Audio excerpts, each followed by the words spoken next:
Welcome back to my channel.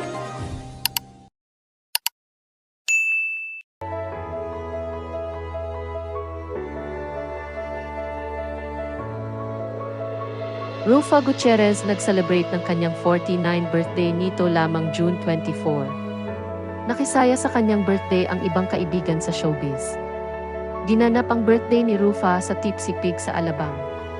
Makikita rin si Herbert Bautista na kanyang boyfriend na nakisaya sa kaarawan ni Rufa. Makikita ang mga kaibigan niyang sila, Sunshine Cruz, Carla Estrada, Vina Morales, Arlene Mulak at iba pa. Nadoon rin ang dalawang anak ni Rufa na si Lorene Bectas at Venez Bectas.